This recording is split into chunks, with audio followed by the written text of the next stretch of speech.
Hi, everybody. Welcome in. Happy Saturday to you. My name is Sarah. For those of you who have not taken a class with me before, I am a designer for Beadalon, and I make jewelry, and that's exactly what we're going to do today. I do want to apologize in advance. I'm a little bit congested. I've got the fall allergies going on, so my voice is a little weak, but my jewelry game is strong. So we're going to make a fun necklace today, you guys. Thank you so much for letting me be a part of your Saturday afternoon. I really, really appreciate it. And I hope that you enjoy today's project. So we're putting together a necklace today, and this is going to be a chain necklace, but there are some wire elements. We're going to be doing some herringbone wire wrapping. That's one of my very favorite wire techniques to do. And overall, the feel of this necklace is very Halloween inspired. However, this necklace can be adjusted.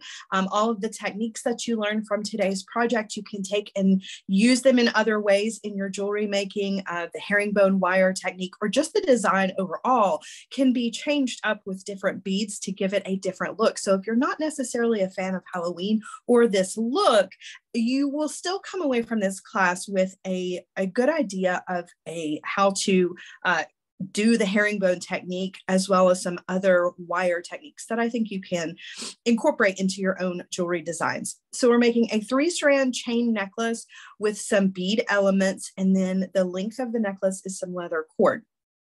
So I'm going to turn you around and we're going to get started with our project. I'm going to show you the materials that we're going to be using, and I'm making a couple of little adjustments from the materials materials list. I'm not making major changes, but just a couple of little things to note, just so that you know this necklace will turn out looking a little bit different.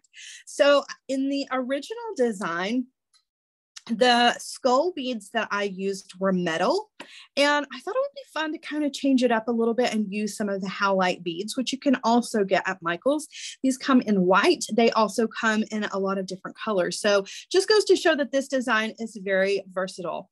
I also have kind of changed up. I'm using some check glass beads instead of rounds, just little changes like that that just go to show that you can use whichever beads you have on hand, or you can buy directly from the list and get, the exact beads that I used in the original design. I also have for the body, these little scallop beads. So these are actually like little seashells, but I'm going to show you how you can also take a metal heart, and use it the exact same way. And, just little changes like that, because maybe you don't have the scallops, but you have the hearts, or vice versa. It's a very versatile design that you can play around with. So as far as beads are concerned, that's what we've got going on. We're going to be using at the end of our design some cord connectors or some cord ends. And these come in a lot of different sizes as well. I've got some of the larger ones because we're going to be using 2 strands of leather to attach those. I'll show you how all of that works. You're also going to need some chain for this design. I've got 3 pieces of chain, and I've pre-cut my lengths in an 8-inch section, a 6-inch section, and a 5-inch section. Now, this chain that I'm using is kind of a twisted cable chain look, but Michael's has a ton of different chains. So if this chain is not your favorite, you certainly can find one that you are going to like out of their selection. And then as far as the hardware is concerned, I love my Beadalon Findings Variety Pack. I use these for everything. It has a lot of clasps. There are the spring ring clasps, the lobster clasps, as well as a selection of jump rings in different sizes. It's just a handy little thing that you can either put on the side of your desk and just grab for it when you need some findings, or you can toss it into your bag and take it with you, which I very often do. So I've got these for my jump rings and my clasp. Everything else is going to be wire related. So let's talk about the wire. We're going to be using some 22 gauge German style wire. Now I use it from the big spool. You'll get the little packages, but all of the information is going to be the same. It's 22 gauge, it's round wire, and I'm using this silver plated. And German style wire is just a little bit harder temper than artistic wire, which is known as a dead soft wire. This kind of falls in the category of a medium temper wire. I'm going to be using this to do the herringbone wire wrapping, as well as making some of our own knotted head pins. So let's get started with that. We're going to start in the middle of our design. We're going to do some of the herringbone wire wrap right off the bat. So I've got a larger bead here, a 14 millimeter bead. You can actually use any size bead that you want to, but it looks really cool with a very large bead. So we're going to use this beautiful large red bead, and we're going to be using about 18 inches of 24 gauge wire. Okay, so you want to go ahead and cut that and get ready to go. So what we're going to do is we're going to start out just like we're making an eye pin with a wrapped loop. However, we're going to come down on the wire a little bit for this, and we're going to do more than just our regular 3 wraps. So I want to take my pliers and I want to grab the wire, but I want to come down about 1.5 to 2 inches, just so that I've got enough wire to make more than 3 wraps. We're actually going to make about 8 to 9 wraps. So let me show you what I mean. I'm going to hold the wire between my chain nose pliers. I'm going to give the wire a bend. Okay. I'm going to come in with my round nose pliers,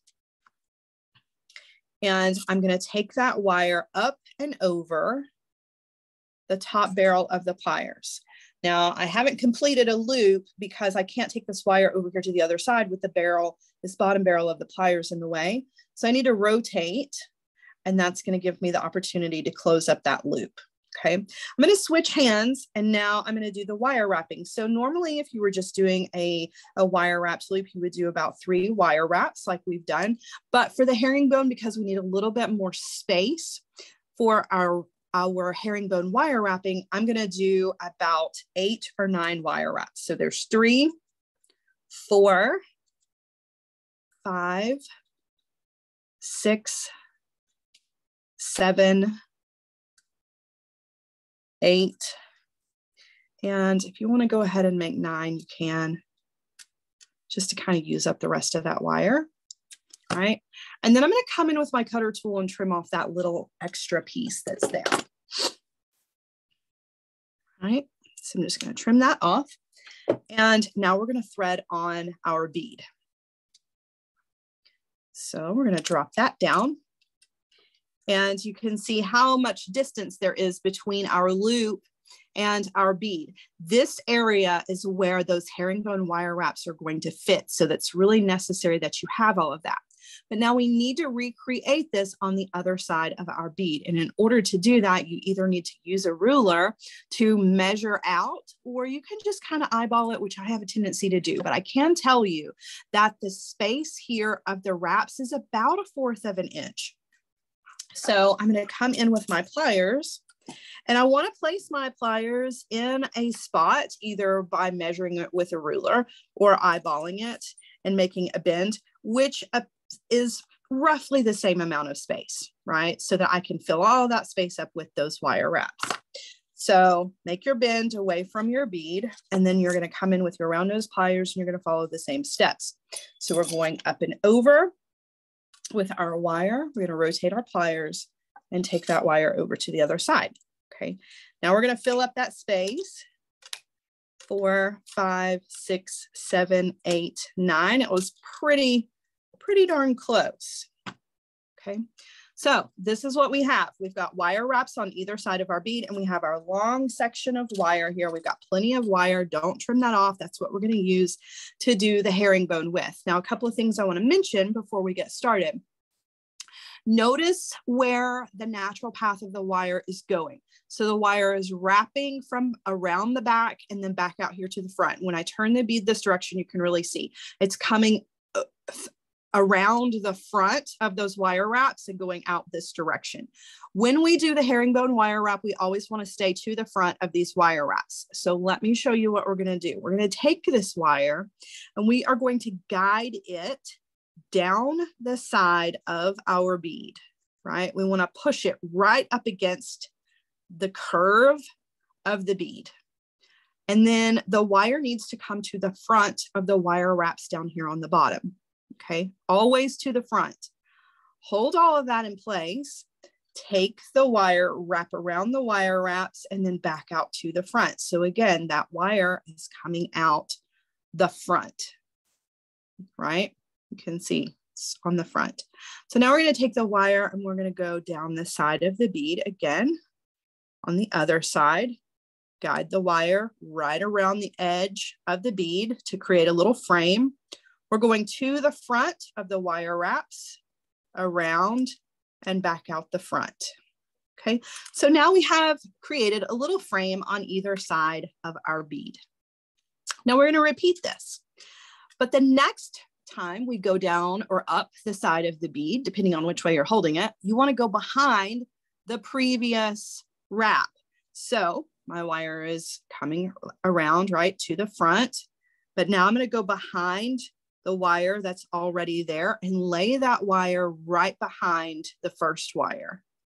Coming up here to the front of the wire wraps, wrap around and back out the front. So you can see it's laying behind that first wrap. We're going to do the same thing on the other side. So I'm going to go along the side edge of the bead, but I'm laying that behind the first wrap that was there. We're coming up here to where the wire wraps are. We're wrapping in front, around, and back out the front. So now we've created 2 wraps, and you can see this little section right here. This is where that herringbone starts to take shape. And the reason that it's called that is because it looks very much like fish bones. When you fill up this space with those wire wraps, it kind of has the look of that. So we're going to go again. This time we're going behind that last wrap that we made, right? We're still coming, when we come up to the wire wraps, we're still going in front, wrapping around and back out the front. Okay. And I like to straighten out my wire as I go. Just makes it a little bit easier to guide it around the edge of the bead.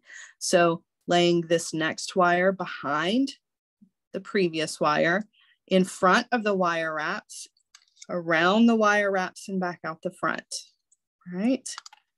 And you can see how that's starting to take shape. So we're gonna go one more time on each side.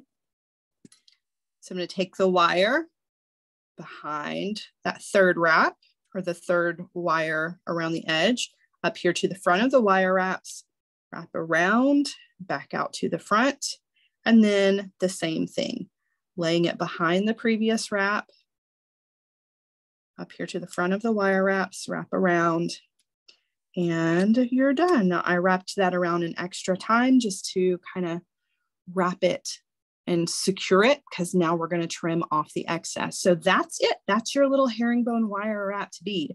And this technique can be done with any size bead.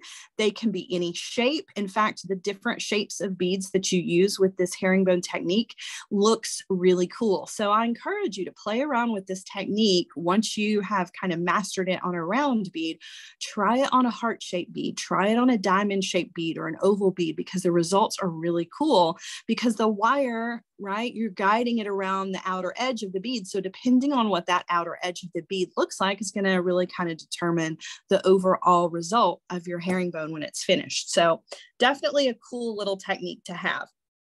I'm going to come in with my cutter tool onto the back, and I'm going to trim off the excess wire. And if you've got a little bit of a tail, you just want to kind of tuck that in so it's not sticking out. Okay. You've got a loop on the top and a loop on the bottom. Now these are so pretty just hanging from an ear wire, right? Or hang another bead from it. But I want to show you something, just a little extra, little information. If you like the look of this, you want the loop on the top, you want to make an earring, but you don't want to hang anything from the bottom of it, you can come back here to the back and you can very gently take one of the loops, either on the top or the bottom, and you can bend it to the back. I'm not going to bend this one all the way down because we need it, but you can bend it, push it up against those wire wraps, and essentially it disappears and you've only got one loop.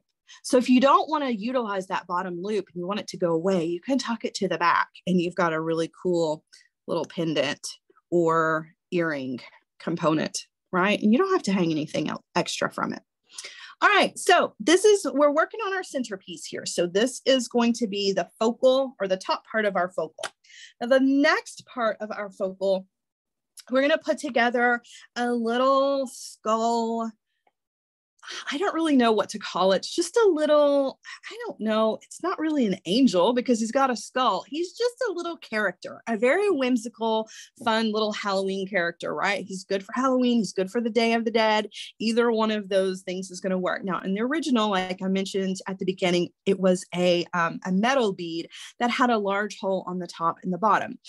Because this one has a smaller hole, I do have to make a little bit of an adjustment to the original design, but it's basically going to turn out the same way. What we're going to do first, though, we need to create a knotted head pin for all of our beads to stack onto to create the skeleton's little body. Okay, so we're going to cut another piece of our 22 gauge wire, and this time we're going to cut a 5-inch piece. We don't need all of that extra wire. We just need about 5 inches of this. I'm going to come in with my round nose pliers. I'm going to grab this wire at the tip of the wire with the tip of the pliers. So keep that in mind, right at the tip of both. Okay. I'm going to grab the wire and I'm going to roll that wire around the very tip top of the pliers all the way around once. Okay, now I'm going to roll a second time around. So basically I'm creating a coil of 2 wraps around the very top of the round nose pliers.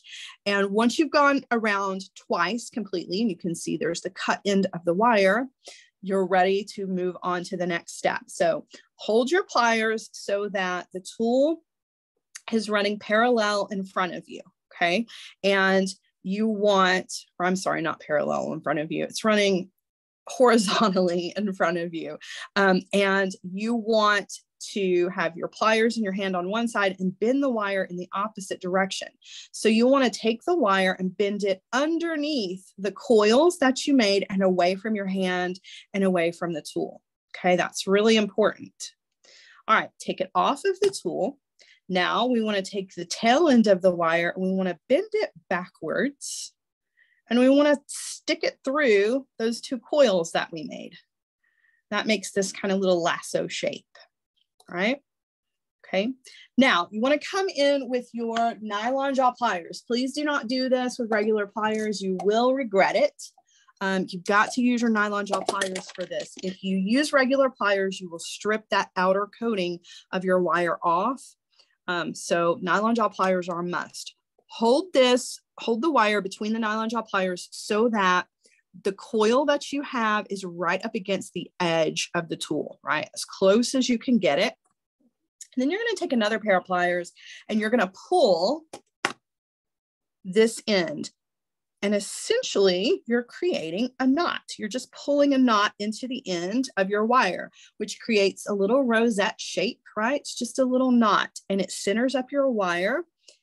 Coming out of the center of that. So you've made yourself a head pin. I think I've been saying eye pin. I apologize. It's a knotted head pin.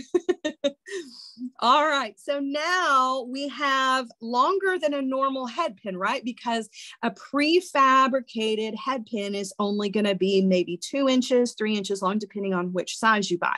But because we're using our own wire, we can make this as long as we need to accommodate as many beads as we want to stack. Right? Not only that, but being able to make your own head pin or your own eye pins gives you the opportunity to match your metals, right? Sometimes you're working with a metal, you're working with a wire, or you're working with chain that's one color, and your pre-made components or your pre-made findings don't necessarily match. They're kind of a shade off, maybe. This way, it takes all of that out. You can always make sure everything matches. All right, so now we're going to stack up some beads here. Okay, to build our skeleton's little body. So we're going to take a black bead. Now you don't have to use the black bead on the bottom. No, it's not necessary. I'm just going to thread a faceted black bead on the bottom. And then I'm going to use this scallop bead. It kind of looks like a dress or some like really baggy pants, I guess. I don't know, but I'm going to thread this on as the bottom half of our little skeleton. Okay, so that's going to serve as like the lower half. If you don't have this bead in particular, though, you can take a heart bead. Any heart bead will work and turn it upside down and thread it on, and you're going to get the exact same results, right? Just gives it a little different look. This is a little bit more decorative because it has that really beautiful filigree work on it. You can get these at Michael's. Let me show you the strand. So it's just a strand of, because these are not in the materials list, but they're just bead landing metal beads and silver plated large hearts. So either one of these is going to work. I'm going to stick with the scallop, but either one looks really cool. I'm going to thread that on. Okay. And the next thing I'm going to thread on is this heart and the wings, which really kind of serves more as like the torso and arms. I kind of see it as arms, like big, poet sleeves instead of wings, but use your imagination and you can imagine it however you want to. I see the heart as the body and the wings as the arms coming out. Then we're going to top this off with one of our little skull beads to give it a head, right? And now you've got a little character here to hang from our bead. Now you can finish this off and give it a crown if you want to. I'm going to show you though, there's a little bit of a difference here because remember the metal beads from the original piece have a larger hole. So what I had done with the original was I had taken one of these really cool little flower bead caps and I had set that down. And because there was a large hole, it kind of sat down like a little cup into the top of its head and it made it look like a crown. I'm still going to do that, but just know that if you're using the halite beads, it sits more on top of the head instead of like down into the head, but it serves as like a crown or a hat. And then you can top that off with a bead. I'm just going to put another little black bead in there. Super cute, right? The addition of the bead just kind of fills up the top of the crown and makes it so it's a lot easier to wire wrap. So there's this little body. Super, super cute. Yes, these will make really cute earrings. So if you had extra beads, you could make earrings of these to match your necklace if you wanted to. All right, so now we're going to do a wire wrap loop, but we're going to wire wrap this directly to the bottom loop of our herringbone bead here so that they're connected together. Okay, so I'm going to start out following all of the regular steps to do a wire wraps loop. But before we do the wraps, we're going to connect them. So I'm coming in with my chain nose pliers. I'm going to give the wire a bend. Okay, I'm going to come in with my round nose pliers, take that wire up and over. I need to rotate the pliers so that I can take the wire over to the other side so that I can close up that loop. But before we do those wire wraps, we need to connect them. So I'm going to take this tail end of the wire and I'm going to thread it through one of the loops on our herringbone, either side, makes no difference. And that's just going to secure the two together without using a jump ring. Okay, if you want to add a jump ring there, you can. I just kind of like the extra security of having them wire wrap directly to each other. Okay, so I'm going to grab that loop that I just made with my bent chain nose pliers, and I'm going to wire wrap in the space between our loop and the top of our bead. Okay, I'm going to come in with my cutter tool and I'm going to trim off the excess wire. And then I'm going to tuck in my tail. So what is the lesson from all of this? I'm going to trim this off just a little bit more too. I think the biggest takeaway, other than the technique of the herringbone wire wrap, is to look at your beads in a different way, right? Maybe you would never think to use a scallop bead to create like a little dress or to create a little character or to use the wings and turn those into arms for something. This exact same technique can be used for Christmas. You can make little angels. You don't have to use skulls. You can use something else. They can be the body of little fairies. They can be all kinds of things. So I encourage you to look at the beads and the components that you have in your stash, or when you're shopping and you're going down the Michael's aisle, look at all of the things that are available in different ways, because they can be turned into whimsical little characters, or they can just be used in different, other than traditional ways in your jewelry making. And that makes things a whole lot more fun, right? It's like using your beads as a way to paint a picture or tell a story. So we've just created these little skeleton bodies here, right? All right, so now on either side of this is our focal, right, for our design. On either side of this, we want to kind of tie this all together a little bit. Now, this would look cool just on a plain chain all by itself, no doubt, but I'm always extra. I always take things a little bit further. So we're going to build 2 more little skeletons, but we're not going to give them the whole body. We're just going to do the little heads, and we're going to top those off with some of the red beads and some more little crowns or hats, or however you want to see it. So we're going to do 2 more. We're going to do 2 more knotted head pins, okay, which is good practice. So you're going to cut 2 more pieces of 22 gauge wire. This time you only need about 4 inches, okay?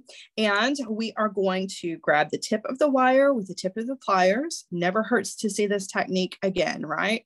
So we're going to take that wire, we're going to roll it around the tip of the pliers once, and then we're going to go a second time all the way around, and we're going to stop when we see that flush cut in the wire.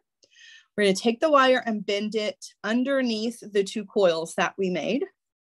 Take it off of the tool, take the wire, bend it back, and stick it through, thread it through the 2 coils that you made. Now is the time to come in with those nylon jaw pliers to grab the wire, okay? And you're going to pull the knot, okay? Now, again, we have our head pin ready to go. We're going to thread on one of our little skulls. And if you want to put a black bead on the bottom of that, you can. It's not necessary, but you absolutely can. With the large hole beads, the metal ones, I did put a black bead down here first just to kind of keep it from falling off of the head pin. So just keep that in mind. I'm going to thread on the little bead cap, and then I'm going to thread on a black bead to fill that up.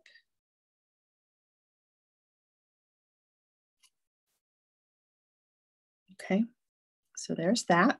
And we're going to do another wire wrapped loop, and then we're just going to repeat that with the second one. So coming in,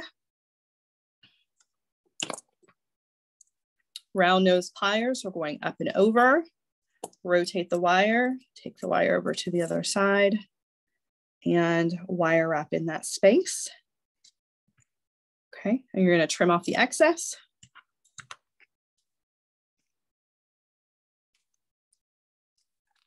Okay, and we're just going to repeat that starting from the beginning with our knotted head pin.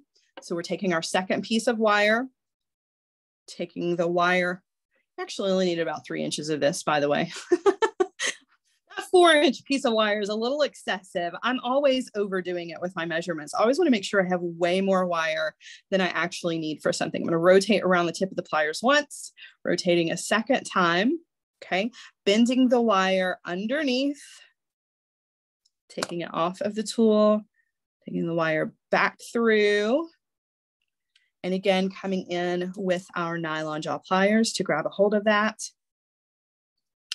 and pull. Okay. Now we are, I'm going to tidy this one up a little bit. A little piece of wire was sticking up. Okay, threading on our little howlite skull bead, or the metal beads, if those are the ones you're using. We're threading on our bead cap upside down, and then our little black bead.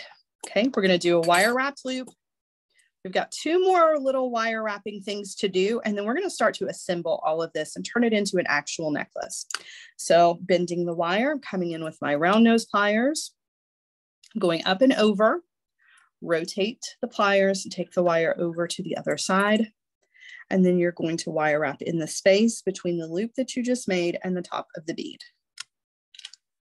Okay. And you just want to come in with your cutter tool and trim off the excess. All right, so we've got 2 of those, and we've got 2 little red beads that we want to hang those from. So we're going to do little eye pins for these. We're going to do wire wrapped eye pins. So you're going to need 2 more pieces of 22 gauge wire. This time you only need about 3 inches, guys. Don't overcut your wire like I do. You don't need all that extra wire. Cut 2 pieces, okay? And we're going to do a wrapped loop. So we're coming down on the wire, give yourself about an inch, 1.5 inches, bend the wire, Okay, now remember how we started with this design with our herringbone. We started with making our wire wrapped head pin, but we had 8 wraps. This one's only going to have the standard 3. So I'm taking the wire up and over. I'm going to rotate, take the wire over to the other side. Before I wire wrap though, I want to go ahead and thread this on to one of our skull beads. So no jump rings here either. I'm just going to connect these directly to each other. Just kind of wiggle them together to link the 2. I like to hold that with my bent chain nose pliers as it keeps the tip of the pliers out of the way when I go to do the wire wrap. So I'm going to wrap about 3 times. And then I'm going to come in and trim off the excess.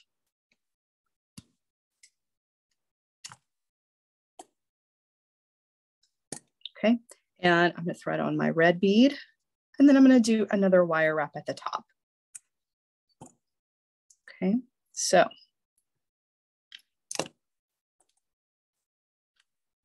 round nose pliers, up and over, rotate, take the wire over to the other side, and then you want to wire wrap. Now, if you wanted to use a pre-made eye pin for this, you absolutely can. You don't have to do the wire wrapped loops like I'm doing and do it yourself. But just to kind of keep everything kind of cohesive, I like to keep it all the same, right?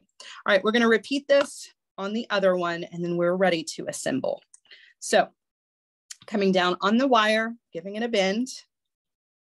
Okay, coming in with our round nose pliers, taking the wire up and over. We're going to rotate the pliers, take the wire over to the other side.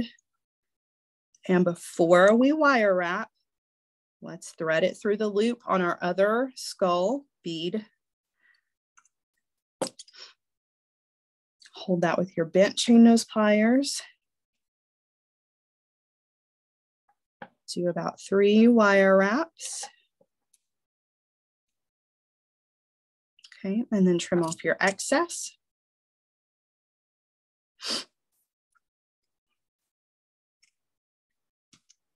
Okay, and we're going to thread on our red bead, and we're going to finish that off with a wrapped loop. Okay, so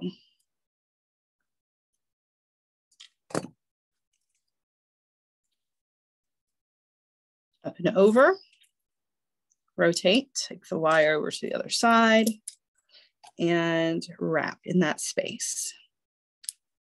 Okay, and now we're going to trim off our excess, and we're ready to move on.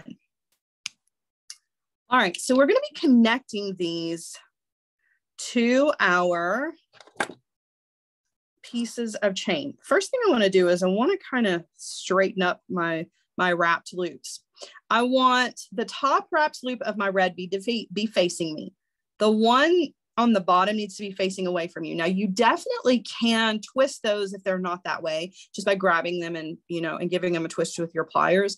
That way the loop on the bottom with our skeleton or our skull bead is also going to be facing towards us. Okay, does that make sense? So this loop is facing us, this one's facing away from us, this one is facing towards us.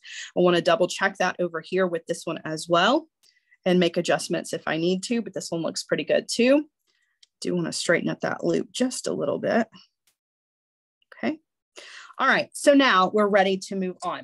So remember the chain pieces from the beginning when I was talking about the chain. So I have 3 pieces of chain that have been pre-cut. I have a long piece that is about 8 inches long. I have a middle piece that is about 6 inches long, and then a short piece that is about 5 inches long. Okay, we want to take the longest piece of chain. This is going to be our bottom tier of our design. And we want to find the middle link of this. Now, sometimes there isn't a clear middle and you have to remove one of the links, but I'll show you what I do. So I use a little scrap of wire and I thread on both ends of my chain, right? And then I let that fall. And you can see there's a clear middle link. And that middle link is right here. So when I switch over and I grab the middle link, you can see my two ends are together. Now, if you don't have a clear middle and you've got two links in the middle, right, you can trim off one end or one link, and that will give you an odd number of links of your chain, and that'll give you a clear middle. So I'm going to hold that middle with my wire scrap, and I'm going to attach my focal to that link with a jump ring. So I'm going to use a little jump ring here from my findings pack. I'm going to take that jump ring between my pliers, open that up, thread that on, and then I'm going to thread that on to that middle link of my chain. And now when I lay this out, I have a clear middle, which makes it a lot easier to now place these two, right? Now you can place these wherever you want to in your design. Let's see here. I want to figure out exactly where I placed these. I don't remember exactly in the instructions, but I know like there's a certain amount of links here. I was just going to look here.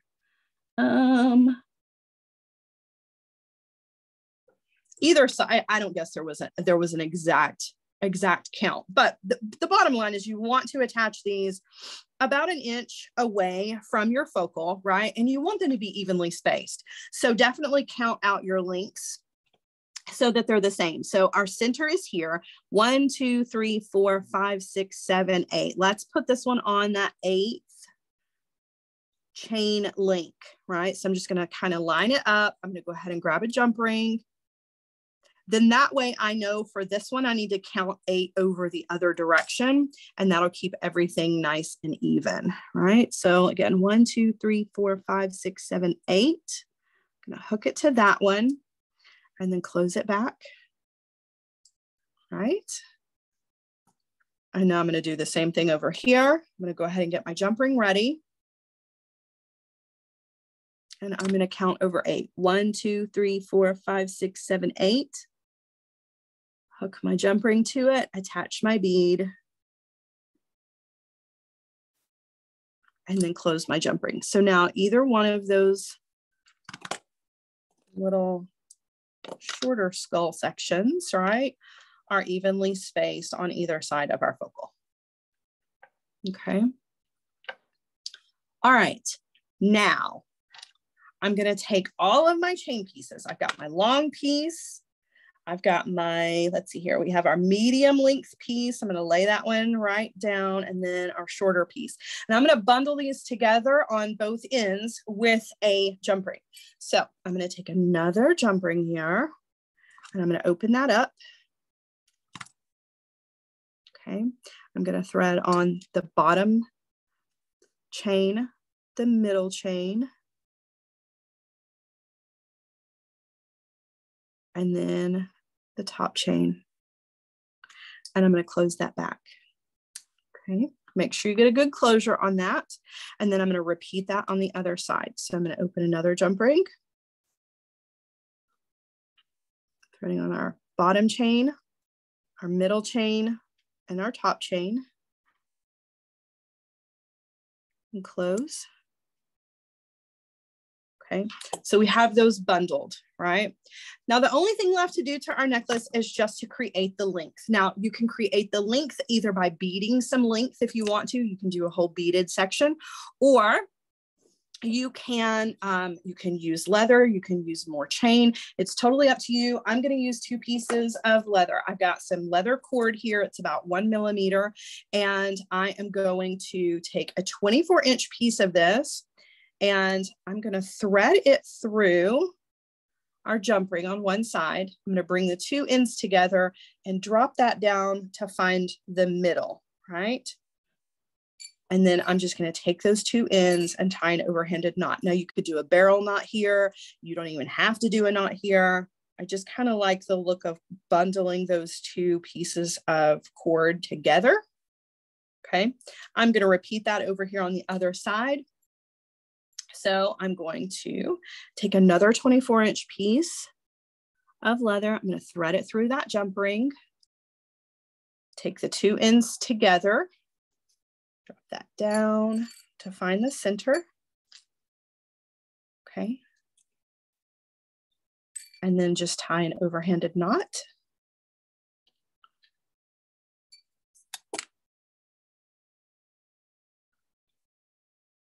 I like using the black leather cord for this just because it kind of ties in the black beads from the design.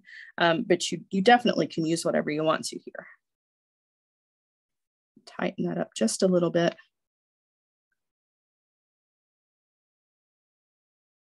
Okay. All right, now the last thing to do is add our hardware to the ends of our pieces of leather.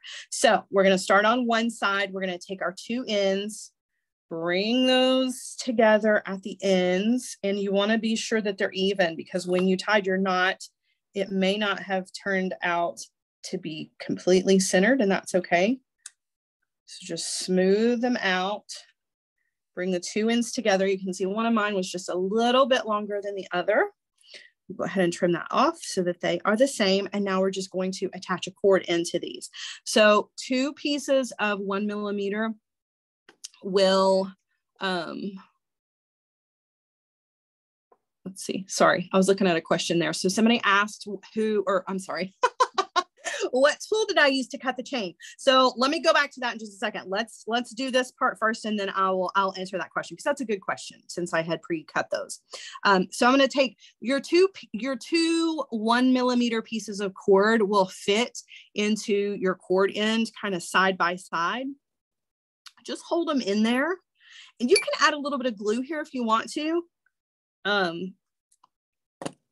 It might make it a little bit easier and add a little bit more security, but either way, it's kind of tricky. I'm not going to lie. This part is tricky because you got to hold those cord ends in, but then you also kind of have to fold over the ends of the cord end, right? And hold the cords in place at the same time. It can be kind of tricky. So just use your pliers and do one side at a time. And then when you get them closed like that, I always pinch down on them one more time just to make sure that they're nice and secure,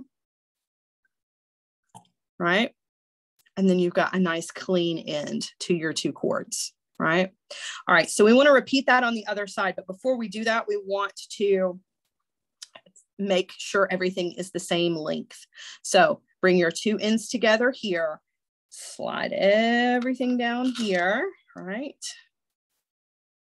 And you can see they're off just by a little bit. So I'm going to trim. Okay. And now we're going to attach our cord ends to this end. So we've got our 2 ends. I'm going to place those right into the cord connector here. And very gently fold over one end. Sometimes it takes a couple of tries. That's all right.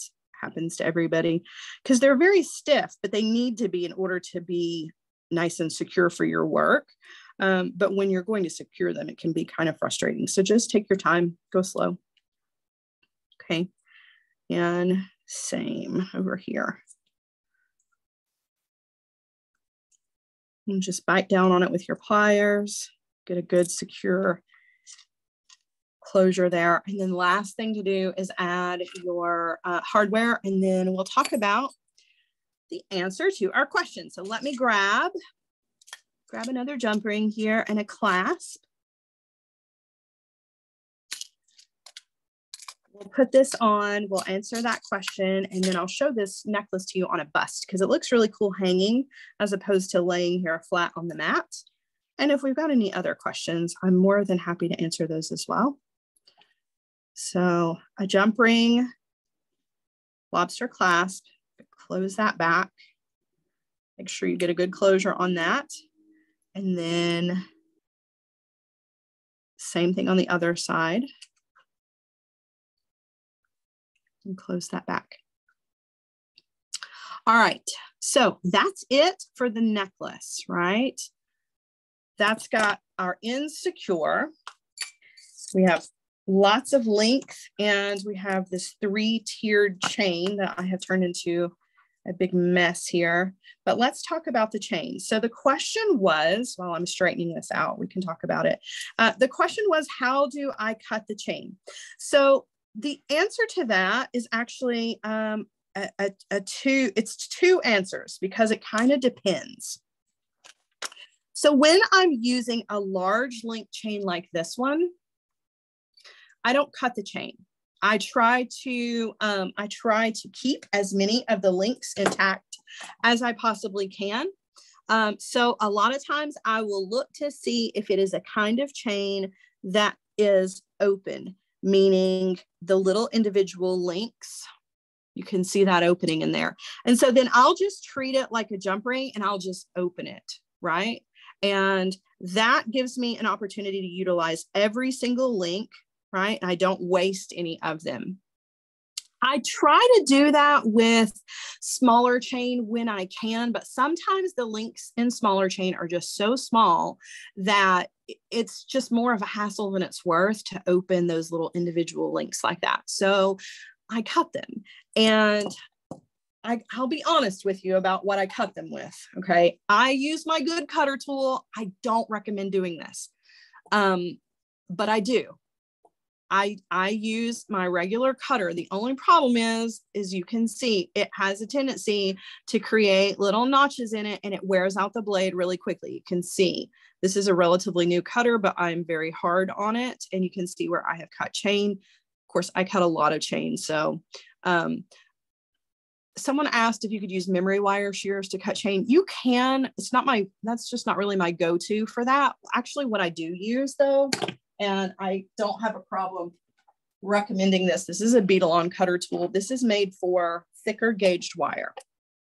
This is a really, this is a heavy duty wire cutter. It's made for 18 gauge and thicker wires. This will cut all the way up to like 10 gauge wire. This is the cutter that I use. You can get this from beadalon.com. This is the one that I use to cut chain because it can take it and it doesn't ruin the blade. Otherwise, if you don't want to mess up your cutter tool, I really just recommend more than anything, just opening each individual link. I know that can be tedious, but really and truly it saves you from wasting your chain, and you end up, you don't have little pieces of shattered metal everywhere. So that's my recommendation for sure. All right, I'm going to turn you guys around and show you what this looks like hanging, because it looks really cool on as opposed to laying flat. Okay, so I'm going to turn you around. Kelly, do we have any other questions that I missed? I know there was a lot going on, but there's a lot I didn't see. That was the main question. Just lots of chatter about how awesome this necklace is and how excited everyone is to do it. Very cool. Very cool. Awesome. All right, let me get this on. Had my chain piece is kind of twisted here, so let me get it on the bust so I can show it to you.